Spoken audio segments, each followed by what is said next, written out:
Assalamualaikum warahmatullahi wabarakatuh.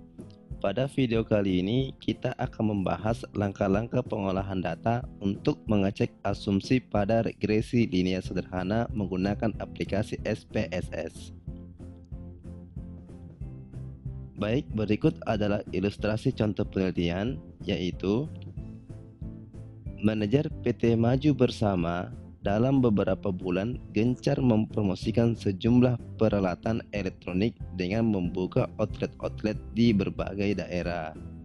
Perusahaan tersebut ingin melihat apakah ada pengaruh biaya promosi, satuannya juta rupiah, dengan hasil penjualan, satuannya juga juta rupiah. Banyaknya outlet yang dijadikan sampel dalam penelitian ini adalah 15 outlet. Data dapat didownload di halaman berikut. Pertanyaannya, bagaimana mengecek asumsi yang harus dipenuhi pada regresi linear sederhana menggunakan aplikasi SPSS? Baik, terlebih dahulu silahkan download datanya di sini. Kemudian data yang berhasil didownload silahkan diimport masuk ke dalam aplikasi SPSS-nya dengan cara pilih menu file, kemudian open, kemudian pilih data. Maka akan muncul kotak seperti ini. Karena file yang akan kita import adalah file Excel, maka terlebih dahulu kita pilih tipenya di sini, yaitu pilih tipe Excel. Kemudian cari file di sini yang telah kita download. Misalnya ini regresi linear sederhana.xlx. Kemudian klik open.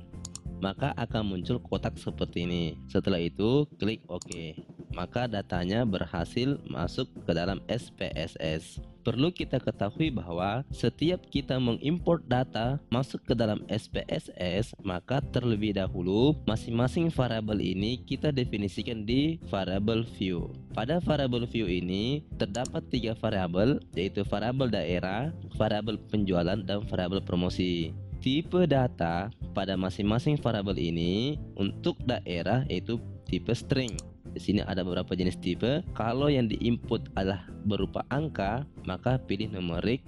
Kalau yang diinput berupa karakter, maka pilih string. Kemudian OK. Variabel daerah merupakan variabel dengan tipe string karena data yang terinput di sini adalah data yang berupa karakter. Kemudian selanjutnya adalah variabel penjualan dan variabel promosi, tipenya adalah numerik karena data yang diinput berupa angka, yaitu ini ya, numerik. Berikutnya adalah width. Width di sini adalah banyaknya karakter yang dapat diinput pada masing-masing variabel. Kemudian desimal adalah banyaknya angka di belakang digit pada variabel continue. Kemudian label di sini merupakan keterangan pada masing-masing variabel. Kemudian value ini diisi apabila variabel yang kita import adalah variabel kategorik. Kemudian pada variabel tersebut akan dilakukan pengolahan data. Di sini variabel kategorik hanyalah variabel daerah. Akan tetapi pada pengolahan data ini variabel daerah tidak dilibatkan dalam pengolahan data. Kemudian kolom di sini menunjukkan lebar kolom pada masing-masing variabel di data view. Kemudian alignment ini adalah posisi teks atau angka pada masing-masing variabel. Di sini ada 3 pilihan, yaitu posisi rata kiri, rata kanan, dan rata tengah. Kemudian yang paling utama pada variable view ini adalah measure. Measure ini adalah skala pengukuran. Pada skala pengukuran ini terlihat ada 3 jenis skala, yaitu scale, ordinal, dan nominal. Perlu kita ketahui bahwa apabila variabel yang kita import adalah variabel kategorik, maka kita pilih ordinal atau nominal. Kemudian apabila variabel yang kita input berupa variabel continue, maka pilih scale. Baik, karena di sini daerah merupakan variabel kategorik, maka kita pilih ordinal atau nominal. Perhatikan kembali kategorinya. Ternyata daerah ini merupakan nama-nama kota yang tidak terdapat urutan atau tingkatan, hanya mengelompokkan saja, yaitu kelompok Jakarta, kelompok Tangerang, dan lain-lain. Maka variabel daerah di sini adalah variabel nominal. Kemudian untuk variabel penjualan dan promosi, skala pengukurannya adalah continue. Jadi kita memilih scale baik untuk penjualan maupun promosi. Baik, untuk variabel penjualan dan promosi, skala pengukurannya adalah continue, yaitu apabila dioperasikan secara matematik memiliki arti. Sehingga skala pengukuran yang dipilih adalah scale. Baik, setelah masing-masing variabel didefinisikan, maka data siap digunakan untuk analisis berikutnya. Selanjutnya adalah asumsi regresi linear sederhana.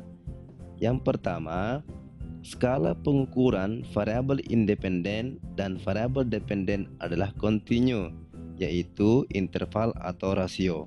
Kita lihat di sini bahwa untuk variabel penjualan, skala pengukurannya berupa kontinu. Kemudian untuk variabel promosi sebagai variabel independen, skala pengukurannya juga kontinu. Maka asumsi pertama terpenuhi.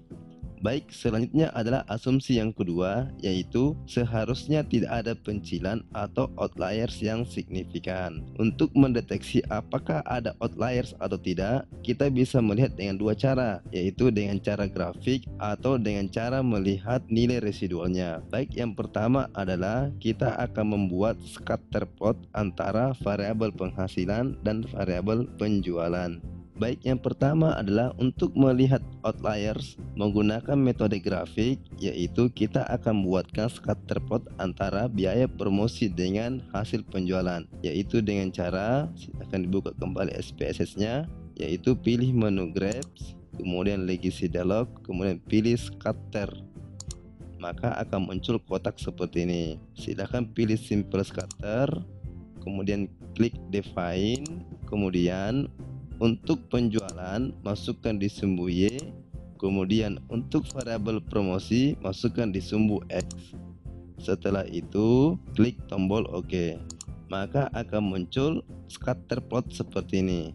Interpretasi terkait dengan scatter plot ini akan dijelaskan sebagai berikut. Pada scatter plot ini terlihat bahwa data menyebar secara linear, yaitu arahnya arah ke atas. Dari grafik ini tidak terlihat adanya data pencilan, yaitu data yang menjauhi dari fluktuasi data ini.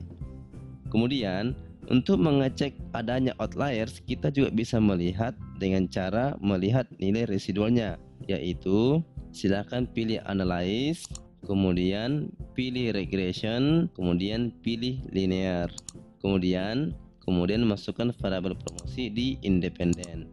Setelah itu pilih statistik, kemudian centang case wise diagnostic, kemudian pilih all case, kemudian klik continue, kemudian klik OK. Maka akan muncul output seperti ini, yaitu tabel case wise diagnostic. Pada tabel ini kita bisa mendeteksi apakah ada outliers atau tidak ada. Untuk interpretasi tabel ini akan dijelaskan sebagai berikut.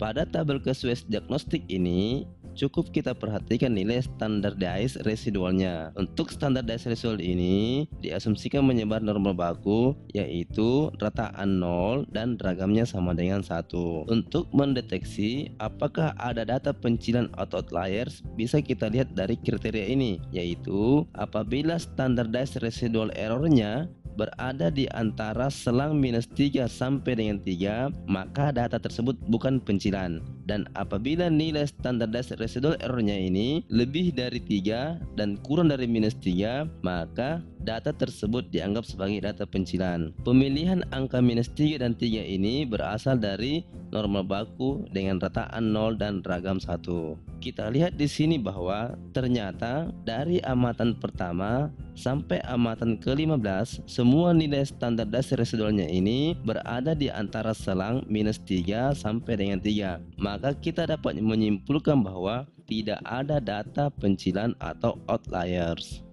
Berikutnya adalah asumsi yang ketiga, yaitu ada hubungan linear antara kedua variabel. Untuk mendeteksi apakah ada hubungan linear antara kedua variabel, kita bisa melihat dengan dua cara, yaitu yang pertama cara grafik, kemudian yang kedua adalah dengan cara uji formal.